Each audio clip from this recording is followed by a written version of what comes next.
Hello दोस्तों, welcome to inspiration IAS. जैसे आपको मालूम होगा कि आज यूपीएससी का रिजल्ट आया है and congratulations to all the successful candidates. But साथ ही साथ जिन बच्चों का सिलेक्शंस नहीं हुआ है उनके लिए मतलब ये थोड़ा डिसहार्टनिंग मोमेंट होगा, थोड़ा क्या बहुत ही ज्यादा डिसहार्टनिंग मोमेंट होगा। अपने आप को समेटिए क्योंकि ज्यादा दिन बाकी नहीं है। 28 मई को ही आपका नेक्स्ट प्रीलिम्स है। सो आपके पास ज्यादा वक्त नहीं है मतलब गम मनाने का। और साथ ही साथ जो बच्चे इस बार पहली बार प्रीलिम्स दे रहे हैं उनके लिए बहुत बड़ी बात है, क्योंकि ज्यादा टाइम आज बच नहीं गया। आज 23 हो चुके हैं और हार्डली आपके पास मोस्टली 4 डेज है हाथ में, एक्चुअली में देखा जाए तो इन 4 दिनों में हम कैसे देखें, कैसे अपनी प्रिपरेशंस करें। आप लोग लगभग प्रिपरेशन जो भी नई चीजें होगी वो तो हो गई होगी, और बेसिकली अभी आप लोग रिवीजन ही कर रहे होंगे। कोशिश कीजिए कि किसी भी तरह का नया टॉपिक या नया सेगमेंट ना उठाइए, ठीक है, क्योंकि वो बहुत जरूरी है। क्योंकि अगर नया सेगमेंट आप उठाओगे तो बहुत ज्यादा आपका अननेसेसरी टाइम वेस्ट होगा और आपका रिवीजन नहीं हो पाएगा। अपने बेसिक को थोड़ा सा रिवाइज कीजिए, जो भी हो सके प्रीवियस ईयर पेपर को थोड़ा देखिए ताकि वहां से आपको इंसाइट मिल सके। प्लस सबसे जरूरी चीज जो अधिकतर बच्चे जो इग्नोर करते हैं वो होता है उनका सीसेट का पेपर। ये अधिकतर बच्चे इग्नोर करते हैं और जिसके चलते होता क्या है कि उनका फाइनल प्रीलिम्स क्लियर नहीं हो पाता। तो आज थोड़ा जो 4 दिन हमारे पास बचा हुआ है उस 4 दिन को हम लोग कैसे यूटिलाइज करें ताकि एटलीस्ट हमारा सीसेट का पेपर भी मिस ना हो और ये भी हमारा क्लियर हो जाए। क्योंकि आपको मालूम होगा कि मिनिमम 33% आपको लाने ही होंगे। अगर नहीं लाओगे तो आपका जीएस चाहे जितना भी नंबर आ जाए उससे कोई मतलब नहीं होता। अगर देखा जाए तो यूपीएससी प्रीलिम्स का जो कट ऑफ है, अगर जनरल का जो कट ऑफ गया है वो 88.22 गया है, ठीक है, जनरल के लिए। और आप मेंस का अगर कट ऑफ देखा जाए तो 748 है। और अगर फाइनल रिजल्ट अगर देखा जाए, फाइनल कट ऑफ अगर देखें तो इट इज 960, आपको दिख रहा होगा। तो मोस्टली अगर देखा जाए तो समवेयर अराउंड अगर आप कह सकते हो कि प्रीलिम्स आपका 88.22 और आपका मेंस जो है 748 और फाइनल 960, ठीक है। अभी हम फिलहाल मेंस और फाइनल लिस्ट को रखते हैं, हमें हमारा टारगेट होना चाहिए 88.22 कट ऑफ, ठीक है। तो देखिए इस बार का 2022 का कट ऑफ जो है वो 88.22 है और उसके प्रीवियस ईयर अगर देखा जाए तो अगर 2021 का देखा जाए तो ये 87.54, थोड़ा इस बार ज्यादा है 88.22 और पिछले साल के मुकाबले। और उससे ही पहले पिछले साल देखा जाए तो मतलब 2020 में तो इट वाज 92.51 और 1919 में 98 था और 2018 में 98 और 2017 का अगर देखा जाए तो 105 था। ये थोड़ा ज्यादा था, सबसे ज्यादा। और उसके बाद ये डिक्रीज ही किया है। बट इस बार देखा जाए तो 88 पॉइंट लगभग, तो आप मान के चलो कि 90 इज द बेस, ऑलमोस्ट 90 के लगभग लगभग रहा है, ठीक है, इन 2 साल में। अब ये जरूरी नहीं है कि 90 रहेगा, हो सकता है इंक्रीज भी कर जाए, ठीक है। तो आपको सेफ साइड लेके चलना पड़ेगा।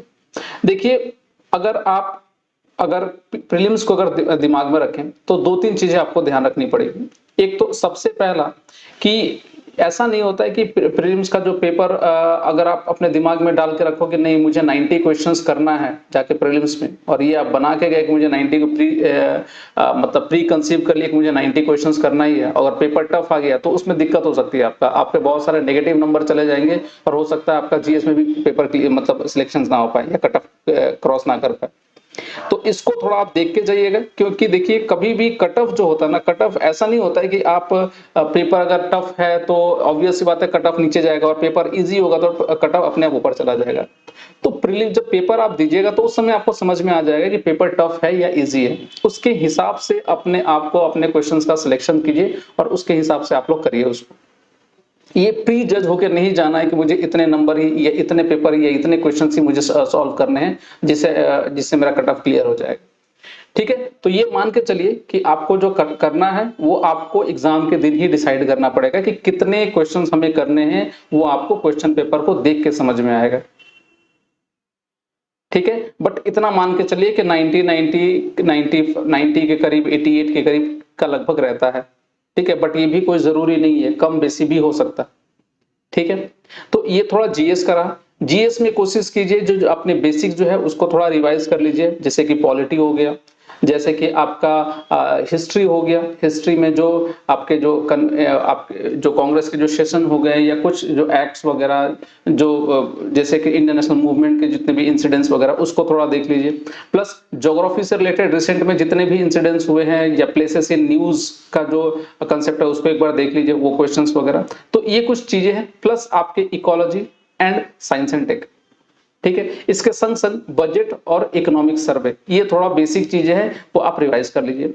करंट पे उतना ज्यादा भरोसा नहीं कीजिए, क्योंकि current is something like oceans, और ये जरूरी नहीं है कि जो आप पढ़ के जाओगे करंट आएगा ही। तो आपने बेसिक्स को पहले एक बार रिवाइज अच्छे से कर लीजिए, ये जरूरी है, ठीक है। अब बात आती है हमारा सी सेट को लेकर। तो सी सेट में हम थोड़ा बहुत ये आज के 4 दिन, आज से हमारा 4 दिन क्या हमारा शेड्यूल रहेगा, इसको थोड़ा एक बार देख लेते हैं। देखिए, सी सेट को सॉल्व करना या सी सेट में 33 मार्क्स या 33% लाना ये ज्यादा डिफिकल्ट नहीं है, बशर्ते अगर आपने क्वेश्चन का सिलेक्शन सही से किया, ठीक है। तो सी सेट में हमें क्या करना चाहिए, अभी हमारे पास सिर्फ 4 दिन बचे हुए हैं। अब इन 4 दिन में हम क्या करें, तो सबसे पहला कुछ तो टॉपिक्स मैं बता रहा हूं, उस टॉपिक्स को एक बार आप रिवाइज कर लीजिए और प्रीवियस ईयर पेपर से उसको एक बार सॉल्व कर लीजिए। जैसे कि आप अपने पास रखिए लगभग लास्ट 7 इयर्स का पेपर, जैसे 2022, 21, 20, 19, 18, 17 एंड एक और लग लीजिए 16। तो ये करीब इतने साल का पेपर आप इकट्ठा करो, आपके पास होगा या नेट से डाउनलोड करो, जैसे भी करो, और इनसे इन सब सारे पेपर से जो ऑलमोस्ट जो मैं टॉपिक बताने जा रहा हूं उस टॉपिक से आप क्वेश्चन पेपर, उस टॉपिक से क्वेश्चन सेलेक्ट करो, उसको सॉल्व कर जाओ और उसको एक बार देख लो आप नेट्स वगैरह से कैसे उसको करना है, ठीक है, अगर आपने नहीं किया है तो। जैसे पहला जो टॉपिक्स है वो आपका सबसे पहले जो है दैट इज द डायरेक्शंस। देखिए, डायरेक्शन से आपके एक क्वेश्चंस आते हैं, ये एक या दो क्वेश्चंस डायरेक्टली देंगे और ये बहुत ही इजी नंबर होता है, आपके 5 मार्क्स ऐसे ही आपको मिल जाएंगे यहां से। तो डायरेक्शंस के क्वेश्चंस टफ नहीं होते हैं, बशर्ते अगर कोई आपने माइनर मिस्टेक्स ना किया हो। तो डायरेक्शंस के जितने भी क्वेश्चंस यहां से आए हुए हैं, जितने भी प्रीवियस ईयर पेपर से क्वेश्चंस आए हुए हैं डायरेक्शन से रिलेटेड क्वेश्चंस, उनको निकालो और उसको सॉल्व कर जाओ। आप देख लो किस तरह के क्वेश्चंस है, वही इस डायरेक्शन में आप ईस्ट चलते हो, फिर लेफ्ट मुड़ा, फिर राइट मुड़ा, ऐसे करके जो क्वेश्चंस होते हैं, go through that questions and this is a very easy questions जो आपको आराम से 5 नंबर दिलवा जाएगा, पहला। दूसरा जो क्वेश्चंस होता है आपका ये टाइम एंड वर्क से रिलेटेड, टाइम एंड वर्क, ये भी बहुत इजी क्वेश्चंस होता है। इसमें क्या करना है आपको, जैसे कि कुछ क्वेश्चंस आते हैं कि आप सपोज करो इतने लोग हैं, इतने घंटे काम कर रहे हैं और वो फिर इतने वर्क कंप्लीट किया, या पाइप और सिस्टम का। तो इस तरह के क्वेश्चंस नॉर्मली एक दो तरह की या लगभग 3 टाइप के क्वेश्चंस आते हैं आपके टाइम एंड वर्क से। गो थ्रू दोस क्वेश्चंस, आप उस इन सब सारे पेपर से इस तरह के क्वेश्चंस निकालो और उसको सॉल्व कर जाओ। ये ऐसे इससे रिलेटेड, इस तरह के रिलेटेड जो अगर क्वेश्चंस है उसको सॉल्व कर जाओ। इवन अब देखिएगा कि एग्जाम में लगभग ये क्वेश्चंस रहेंगे, ठीक है, जो आपको एक अच्छा नंबर दे जाएगा। लगभग 2 या 3 क्वेश्चन, 2 क्वेश्चन इसमें भी रहते हैं, तो इसमें से भी लगभग आपके 5 नंबर यहां से निकल सकते हैं। थर्ड जो इंपॉर्टेंट टॉपिक है वो है आपका एवरेज का। देखिए, एवरेज के जो चैप्टर से जो क्वेश्चंस आते हैं वो बड़े इजी होते हैं, थोड़ा सा वो कंफ्यूजिंग होते हैं, कंफ्यूज करके वो क्वेश्चन पूछते हैं, तो आपको लगेगा कि ये डिफिकल्ट क्वेश्चन है, बट क्वेश्चंस काफी इजी होते हैं, ठीक है। जितना सम डिवाइडेड बाय दैट नंबर, तो वो आराम से आपके हो जाएंगे। तो एवरेज वाले क्वेश्चंस एक बार देखिए, अगर प्रीवियस ईयर पेपर से उठाओ कौन कौन से क्वेश्चंस कैसे आए हुए हैं उसको सॉल्व कर जाओ। अब देखिएगा डायरेक्टली आपको एग्जाम में ये क्वेश्चंस मिलेंगे ही मिलेंगे, ठीक है। समझ में आ गया लगभग यहां तक। चलिए, थर्ड जो हमारा फोर्थ जो टॉपिक्स है वो हमें देखना है कि दैट इज समथिंग अराउंड, आप देख लीजिए, ये होगा आपका परसेंटेज का, परसेंटेज। तो परसेंटेज से रिलेटेड क्वेश्चंस, वही जो मैंने कहा, प्रीवियस ईयर पेपर उठाइए, वहां से जितने भी परसेंटेज से रिलेटेड क्वेश्चंस है उसको सॉल्व कर जाइए। उसके बाद नेक्स्ट जो टॉपिक है that is speed and distance, इस मतलब time and distance, speed, time and distance, ये भी है। मोस्टली ये ट्रेन के बारे में पूछता है, ट्रेन ट्रेन हो गया या बोट हो गया, बोट से रिलेटेड अपस्ट्रीम डाउनस्ट्रीम इस तरह के क्वेश्चंस जो आते हैं, या ट्रेन अगर ट्रेन इतनी लंबी है, ये स्टेशन इतना बड़ा है, लास्ट पोल इतना है, तो वो कितना डिस्टेंस लगाएगा, तो लगभग, या ट्रेन एक डायरेक्शन, दो ट्रेन ऑपोजिट डायरेक्शन में जा रही है तो कितना टाइम लगेगा, या दो ट्रेन एक ही डायरेक्शन में जा रही है तो कितना टाइम लगेगा। तो ये जो टाइम, ये थोड़ा सा इस तरह के जो क्वेश्चंस होते हैं उसको एक बार देख लीजिए। लगभग देखिएगा ये 2-3 तरह के क्वेश्चंस होते हैं, यूपीएससी उनको ही घुमा के पूछता है, तो यहां से भी लगभग आपके क्वेश्चंस निकल जाएंगे। ठीक है, उसके बाद नेक्स्ट जो टॉपिक है वो है टॉपिक आपके सीक्वेंस का। सीक्वेंस, या जिसको हम लोग कह सकते हैं सिटिंग अरेंजमेंट। सिटिंग अरेंजमेंट, ठीक है। देखिए सिटिंग अरेंजमेंट में क्वेश्चन कैसे आता है, जैसे लिखा रहता है कि राउंड टेबल है या स्क्वायर टेबल होगा, ऐसे ही कुछ करके कि कोई बंदा है जो आपके लेफ्ट हैंड साइड में बैठा हुआ है, राइट हैंड साइड में बैठा हुआ है, या आपके ऑपोजिट में बैठा हुआ है, या आपके इस तरह के क्वेश्चंस भी बहुत ही कॉमन होते हैं जो यूपीएससी नॉर्मली पूछता है। तो सीक्वेंस के भी क्वेश्चंस अगर आपको मिल जाए तो इसको एक बार सॉल्व कर लीजिए प्रीवियस ईयर पेपर से, प्लस गो थ्रू 2-3 तरह के क्वेश्चंस को देख लीजिए, आराम से उसका सॉल्व हो जाएंगे। तो ये भी एक बहुत ही इजी लो हैंगिंग फ्रूट्स होते हैं जो आप आराम से इसको सॉल्व कर सकते हो। Getting it? तो सिटिंग अरेंजमेंट इज द सबसे इंपॉर्टेंट। उसके बाद जो आता है कैलेंडर। कैलेंडर देखिएगा, कैलेंडर के ऊपर जो क्वेश्चंस यूपीएससी आमतौर पर 2 या 3 ऐसे ही करके 2-3 क्वेश्चंस पूछते हैं जो ऑलमोस्ट सिमिलर होता है हर ईयर। ठीक है, तो उसको एक बार देखिए, 2-3 तरह के क्वेश्चंस है, उसको एक बार सॉल्व कर लीजिए। अगर उस तरह के जो क्वेश्चन अगर आपने नहीं किया है तो काइंडली 3-4 दिन के अंदर में इन सब सारे टॉपिक्स को एक बार सॉल्व कर जाओ। ज्यादा मैं डिटेल में करने के लिए नहीं बोल रहा हूं, जस्ट जो प्रीवियस ईयर पेपर है उसको उठाइए, वहां से वो क्वेश्चंस निकालिए और उसको सॉल्व कर जाइए।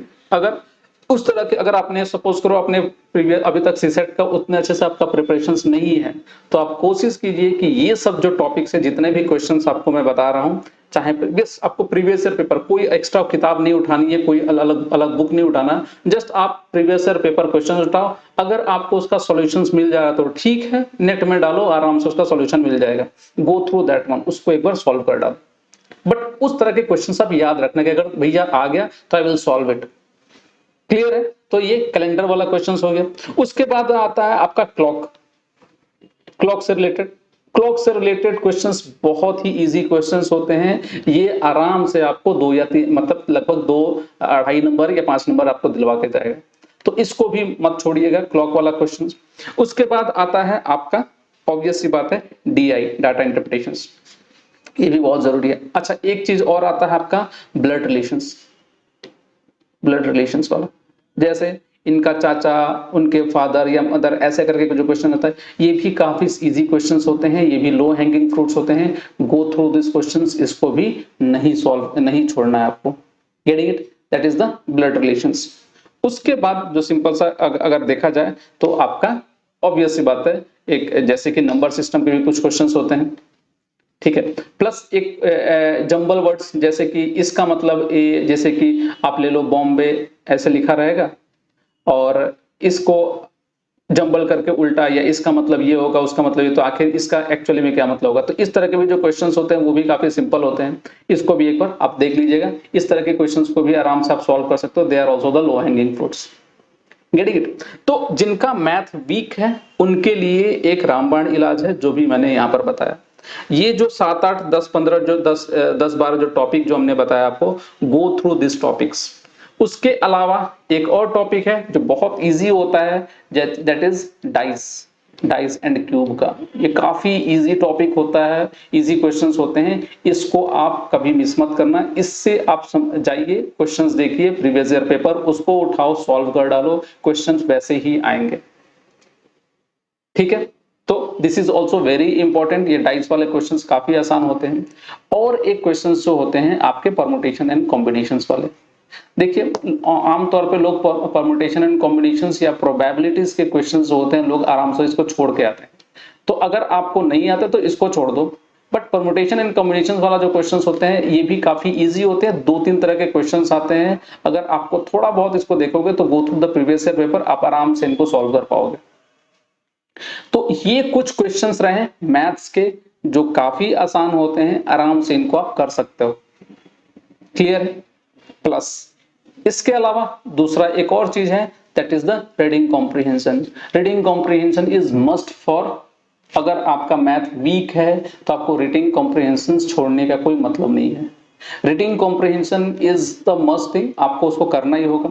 हाँ, जरूर कभी कभी रीडिंग जो कॉम्प्रिहेंशन होता है वो एनालिटिकल पॉइंट का होता है, तो आप इसको ऐसे कर सकते हो कि आराम से देखिए कि अगर कोई रीडिंग कॉम्प्रिहेंशन या जो कॉम्प्रिहेंशन बहुत बड़ा है, ठीक है, और ऑलमोस्ट उसको पढ़ने में आपको कंफ्यूजन हो रही है या दिक्कत हो रही है, और उसके क्वेश्चन सिर्फ एक क्वेश्चन अगर दिया हुआ है, तो kindly leave this paper, leave this comprehensions. Try to solve those comprehensions जो थोड़े छोटे हैं या बड़े भी हैं तो उनको क्वेश्चंस उसमें ज्यादा दिया हुआ है, ठीक है। इस तरह के कॉम्प्रिहेंशन जरूरी होते हैं। प्लस आप कर क्या सकते हो कि यू कैन गो, जैसे कि मान लो आप पहले कॉम्प्रिहेंशंस ना पढ़ के आप डायरेक्टली पहले क्वेश्चंस पे जाइए, डायरेक्टली पहले क्वेश्चंस देखो, क्वेश्चंस देखने के बाद then you go to the comprehensions, फिर आप कॉम्प्रिहेंशन में जाओ। तो इससे फायदा ये होगा कि क्वेश्चन से रिलेटेड जो वर्ड होंगे वो आपको स्ट्राइक करेगा यहाँ पर।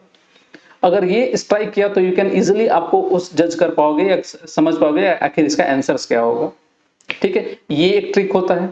कभी कभी लोग क्या करते हैं, पहले कॉम्प्रिहेंशन पढ़ते हैं फिर लास्ट में जाकर चेक करते हैं, तो ये भी ऐसा भी किया जा सकता है, but this method is more effective in solving the comprehension correctly. Hope आपको सबको समझ में आ रहा होगा ये सारी चीजें जो मैं बता रहा हूं। सो दोनों मेथड अप्लाई करो। दूसरा, कभी भी जब आपको सीसेट का जो पेपर मिले, सीसेट के पेपर में कोशिश कीजिए कि स्टार्टिंग के जो 2 या 5 मिनट के अंदर में आप 1 से लेके लगभग 80 क्वेश्चंस जहां तक है उसको एक बार अपने सरसरी निगाहों से देख लो सारा।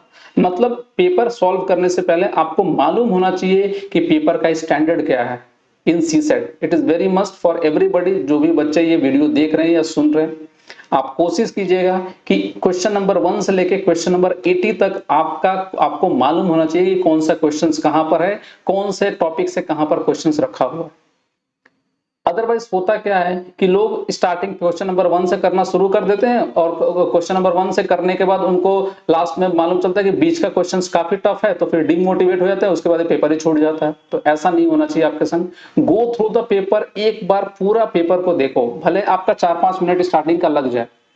अगर 4-5 मिनट स्टार्टिंग के लग रहा है और आपको सारे क्वेश्चंस दिख गए तो दैट इज गुड, बहुत अच्छा है, क्योंकि क्राइसिस के टाइम में आप सिलेक्ट कर सकते हो, अच्छा हम क्वेश्चन नंबर 1 करना है, क्वेश्चन नंबर 10 20 करना है, क्वेश्चन नंबर 15 करना है, 16 करना है, 17 करना है, ऐसे करके आप डिसाइड कर सकते हो। इससे आपके जो लास्ट मिनट जो आपके प्रेशर बढ़ता है वो वैसा नहीं हो। होप ये ट्रिक हमने बताया लोगों को समझ में आया होगा आप लोगों को। तो सीसेट करने से पहले आपको पहले क्या करना है, पूरे क्वेश्चंस को एक बार एनालाइज कर लेना है, पूरे पेपर को एनालाइज करना है कि क्वेश्चन नंबर 1 से लेके क्वेश्चन नंबर 80 तक किस तरह का स्टैंडर्ड है, क्या लेवल का पेपर है। देन यू कैन डिसाइड, क्योंकि सीसेट में ध्यान रखना इसमें कट ऑफ आपको क्लियर करना ही होगा और कोई चारा नहीं है। होप आपको सबको समझ में आ गया। और जो भी टॉपिक हमने यहां पर बताया है, गो थ्रू दोज टॉपिक, उस टॉपिक को प्रिसाइजली एक बार अपने प्रीवियस ईयर पेपर हो गया या दूसरे कोई कंटेंट्स हैं जहां पर भी ऑनलाइन भी आपको मिल जाएगा, गो थ्रू दैट थिंग्स। दिन का कोशिश करो, दिन में लगभग आपके 2 या 3 घंटे एटलीस्ट, 3 या 4 घंटे एटलीस्ट आप दो सीसेट में, क्योंकि इसको इग्नोर नहीं करना, क्योंकि इग्नोर करने से फिर बात नहीं बनेगी और आपका सीसेट क्लियर नहीं होगा। अगर सीसेट क्लियर नहीं होगा तो जीएस का पूरा क्लियर करके कोई मतलब नहीं होगा। क्लियर है सबको, ये पॉइंट्स यहां तक समझ में आया, ठीक है। तो काइंडली गो थ्रू दिस, और बाकी ऑब्वियस सी बात है, ज्यादा लोड नहीं लेना है, प्रेशर ज्यादा नहीं लेना है। प्लस वही मैं बता रहा हूं, आपका प्रीवियस ईयर पेपर एक बार देख लो इसको, सीसेट से रिलेटेड और जीएस से रिलेटेड जो हमने कहा, go through your basic revise करो। Polity will help you, history is going to help you, geography will going to help you, science and tech and environment and ecology is also going to help you, along with economics and economic survey, budget and economic survey, ये भी।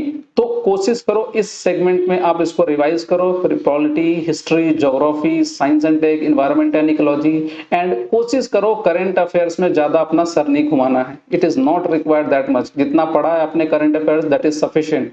एक बार revise कर लो, that is okay fine, but आपके basic मत छोड़ो, क्योंकि बेसिक छोड़ोगे तो बहुत सारे क्वेश्चंस अधिकतर आपके मिस हो जाएंगे।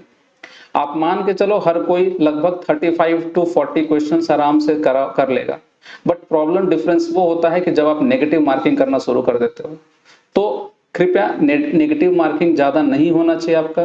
कोशिश करो कि आप एक लेवल का स्टैंडर्ड इसको मेंटेन करो, और मेंटेन करके ही ज्यादा लालच में नहीं पड़ना है। अगर पेपर टफ है तो यू शुड लिमिट योरसेल्फ, और पेपर इजी है तो आप ऑब्वियस सी बात, आपको मालूम होगा कि पेपर इजी है तो मुझे थोड़े क्वेश्चंस ज्यादा करने होंगे क्योंकि कट ऑफ ज्यादा जाएगा।